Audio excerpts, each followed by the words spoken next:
Evening guys, I dropped you a little snippet yesterday of something I've been working on more recently on the TPE Mk5s.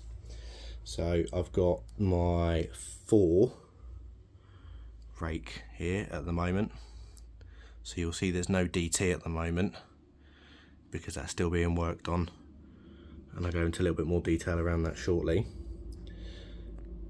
The layout's obviously in build stage at the moment, so excuse the mess here in and around the place as well.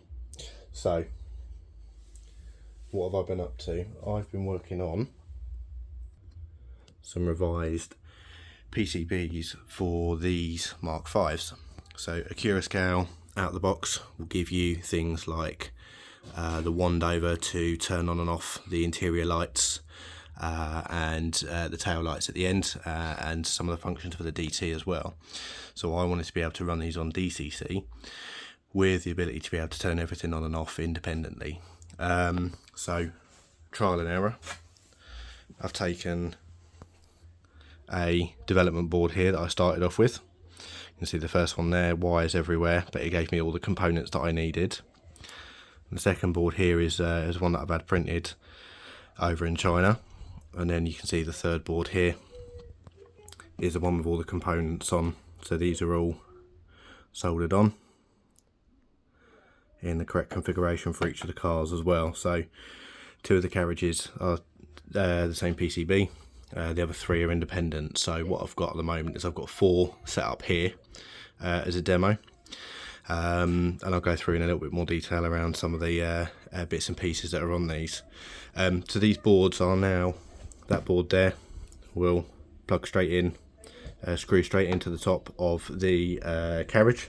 Once you've taken the top off, it'll be a direct replacement for the PCBs that are on there, and it'll have everything built into this that you'll need, bar the CDL light, which I'll come on to in a minute because you'll need to install those separately. So this is an Arduino setup, but it's able to read DCC signals using an octocoupler, which is there. And you can see the resistors that we've got going throughout the board here. Various different components that filter out noise from the DCC bus in order to be able to read the signal, put it into the microcontroller here, which is the Arduino, which runs off a 5-volt power supply, which is here. It's taken from a bridge rectifier, and we've got some components in there again that help us with making sure the power is consistent. What you won't see on here at the moment is because it's not the final revision. So this is version 1.1, and we're version 1.4 at the moment, which is being printed in China at the moment, which has quite a lot of these features refined. Some of the components have been turned into ones that you solder straight onto the board rather than the consumer components that you see here, like the resistors and the diodes that are on here. So let's give you a quick example of what we've got going on here. So as I said, I've got a rake of 4 at the moment, missing the DT. You can see they're all lined up. They're not specifically in the right order at the moment, they're just in for testing. What we'll do is we just put the phone down. I'll come on to some of the features that you might have seen on Coach E there in a little bit more detail shortly. So these have all been programmed with address 24, and they've got some basic features which I'll run through now. So one of the coolest ones that you can do is when your 68's not on the end of this rake, you'll see that Coach E is the bare end. So Accurascale allow you to turn this on and off with a wand, as with the other features, the lighting and such with the wands. So I've changed this all out for DCC. So these are all wired in, and they've all got their own provision on those new boards. So if we turn on F1,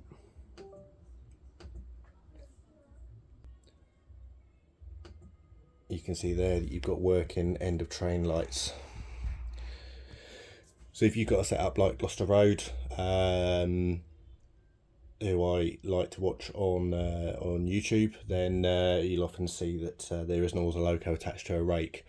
So this is something that can carry across over onto the Caledonia Sleeper Mk5s as well. So the idea is that you have 4 or 6 in a kind of a semi-coupled, semi-permanent coupled rake, and then each end of those you can have an end of train light that you can control individually, one end, both ends, for if they're parked up at Fort William or in a depot somewhere. So that's the first feature.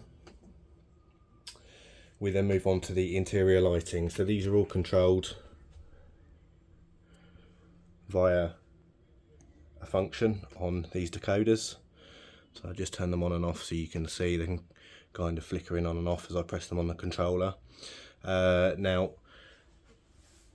for testing purposes, I've left each of these cars, or each of these carriages, with different resistors in for the lighting strips. So if you look at the video that Graham Fulston did and Eugene from UV Rail, you'll notice that on the back of these, on the back of my test one here, you'll see that there's a lighting strip, which is sometimes referred to as LED cob. So these are strips of really small LEDs that run all the way along. So I wasn't really a fan of the ones that have one LED and then a gap and then another LED and then 1 or 2 centimeter gap and then the rest. So this gives you consistent lighting all the way down each of the carriages. Now I've got the light on here at the moment, but I'll show you in a little bit more detail when the lights are off and how it looks in the dark. This one here, it looks like it's come straight out of the red and yellow manufacturer with red and yellow box, nice and bright. You can see everything in there, but obviously no good for nighttime running. So I'm just using some test configurations here at the moment to work out which one is the best. I'm just going to flick the light off for a minute. I've got the light on in the hallway, so you'll have to excuse some of the light filtering in there, but you can see that the super bright coach we've got there is really bright. It lights up the platform though, and then we go all the way down to some really subdued lighting in this one here.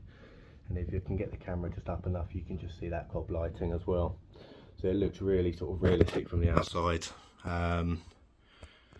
I'm thankful enough to have quite a lot of 350s and Pendolinos going past of a night time, so I can see the lighting configuration, as it is outside.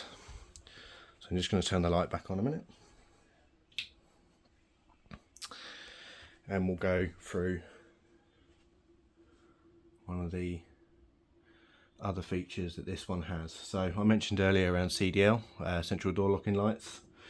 I'm not sure that I've referred to as that on newer rakes, but you can see that I've actually configured these 4 to have CDLs on, and probably most interesting is I've managed to get one of them, which will be where the guard is, to flash with the correct flash rate there. You can see typically in the brightest coach there, but just pan there, you can see that the other 2 have got the CDL lights on as well. So these are both sides, these come on, and like the nice little feature there is you've got wherever the guard would be. So this is fixed in this formation in coach D, but I'll be able to program any of these to flash. So if you think your guard's going to be in coach E all the time, then I can make that one flash as well. So I'll just turn that one off, and you'll see they go off there. Turn the lights off as well. So everything on these is instant, as you'd expect with a DCC decoder. It takes the commands and processes them in a matter of a couple of seconds. So this isn't a traditional decoder setup. These boards aren't particularly expensive. If you add up the components and the boards in their entirety, they will probably amount to what you'd pay for an FX decoder. And the cool thing about this is everything's going to be pre-wired on here ready for you, with all the components and all the lights and that ready to go in, bar the CDL, because the CDL requires you to take out the glazing, make a few snips of the top of the glazing, glue into 0603 yellow LEDs, and then obviously wire those straight into the board. But again, the board will have a provision for you to solder those straight onto. So eagle-eyed viewers will probably be able to see that on coach E here is one of my test ones. Apart from the fact it's not actually on its body, on its chassis at the moment. That's because it's got a board in there at the moment, which is prohibiting the coach being put back together. But this is one of my test coaches. So I've got a couple of these in the Caledonian Sleeper, and I've got this one here in E. So I'm going to work on an entire rake with working screens. And what I'm able to do with this is using a mix of two different Arduino boards. So one for the DCC decoder to process all the commands that are sent from the command station, and then I've got another one here that drives this display. So you can see here that we've got not in service, which is probably apt for most of these Mk5s, and it has the same letter illuminated in the other end for coach designation. So I'm just going to show you here what happens if I press my function, which sends a pulse to the little board, and it will change it to the next destination. And then what happens is this is a sequence of events or sequence of destinations. So this one's Scarborough. Hopefully you can see that okay. So it will run through, calling out, and it will go do all the destinations. I think from York to Scarborough. I programmed this one for at the moment. If I press it again, it will take me on to York. So it will give you the destinations to York, and I've kept these nice and short at the moment, but they've got the flexibility and the possibility of having lots and lots of destinations. You'll notice on these that they don't scroll. Scrolling is a bit of a pig to get at working on these, so I've decided against that, and I've decided just to put the intermediate cooling stations on these for effect. Liverpool Lime Street, so that's what these are running to. So I spoke to the nice people at TransPennine, and they gave me the routes that the Nova 3s were working on for the Mk5s and the 68s. So the one that's missing off of this at the moment on this particular demo is Cleethorpes. So that's going to be added to the next one. You can see on there that this one has all the Liverpool Lime Street destinations. There you go, and then the end calling destination.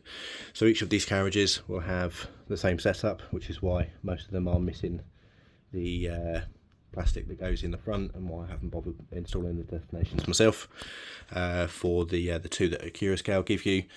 It's because I wanted to do something really different, and I think this is going to hit the mark. So the idea is that the basic boards, once they arrive from China in about a week's time, I'm going to configure the last ones and get two of these set up as light functions only. So the interior saloon lighting, and also the CDLs and the end of train light.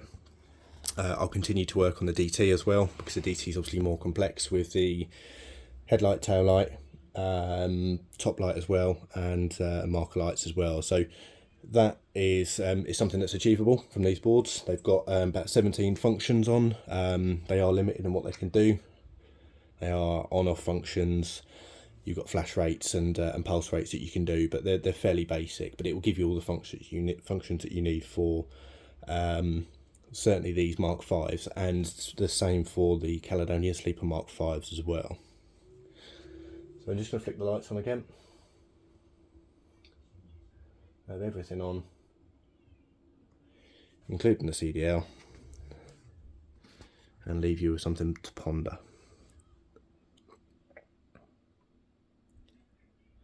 So thanks to Graham and thanks to Eugene for their recent videos with regards to installing the lights. They've taken a route that I started off with a few weeks ago, which was to install the lights using the cob strip that you see in later on in Graham's videos. And that's how I've decided to morph on from there and try and make them better and better. Just pan the camera around a little bit, you can see them in all their glory down there. So it'd be great when I get all the screens in and finish the DC as well, because it will give you a great sort of party piece for your layout as well. Like I said, I'm looking to try and make as many of these boards as I can, and look at redistributing them with you know, I'm not here to make a massive markup on them, so I think that the boards will come in probably at the what you pay for an FX decoder, but these will you'll be able to drop straight in with a couple of screws. All of the mountings will line up. All of the power that's there already will be in there. Reuse a couple of components from the Accurascale boards, and you can finally do away with your wands. So hopefully you found that interesting. I certainly did putting them together. I'll do a little bit more work with the DT, and I'll come back to you when they're done. See you soon.